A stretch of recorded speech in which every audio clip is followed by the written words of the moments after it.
This channel does not promote any violent, harmful, or illegal activities. All content provided by this channel is meant for an educational purpose only. আর আপনি আসাউদ্দিন ওয়েসির সাথে মানে জোট করে লড়বেন নাকি ওই দলে যোগ দেবেন?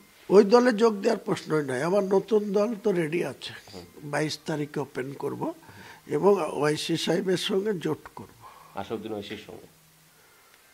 এবং জোট করে কতগুলো সিটে লড়বেন ভেবেছেন? আমি তো টোটাল টার্গেট 135, তার মধ্যে ওয়াইসি সাহেব কতটুকু সিট ডিমান্ড করে দেখতে হবে। মানে ওই 135-এর মধ্যে দুইজনে শেয়ার হবে? হ্যাঁ, দুইজনা, মানে ওদের ম্যাক্সিমাম সিট তো ওদের ছাড়বো না আমি। ওনারা বিহারে কটা সিটে লড়েছিল, 5টা পেয়েছে।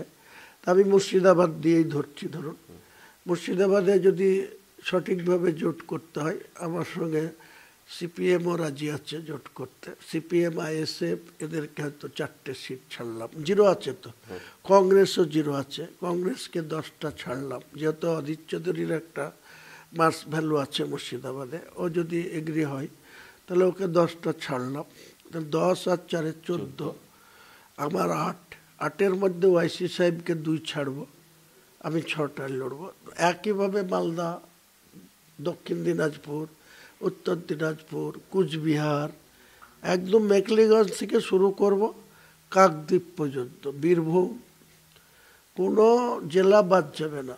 আমাদের দলের প্রার্থী শিডিউল কাস্ট সিট যেটা রিজার্ভ আছে, এই যে খড়গ্রাম, বড়ুয়া, নবগ্রাম, এসব সিটেও প্রার্থী দেবো। এরা ভেবে না যে আমি শুধু মুসলিমের পার্টি বানাচ্ছি, এদের একদম রাজনৈতিকভাবে এদেরকে ফিনিশ করাই হচ্ছে আমার কাজ।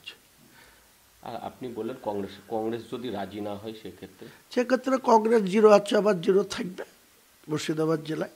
আমি সিপিএম, ওয়াইসিকে আরও বেশি সিট ছাড়বো, নওশাদকে আরও একটা বাড়িয়ে দেবো, দিয়ে আমি লড়বো আমার সিটে। আমি 22-এর ভিতরে এদেরকে 8টা ছাড়বো, আমি 14টা লড়বো।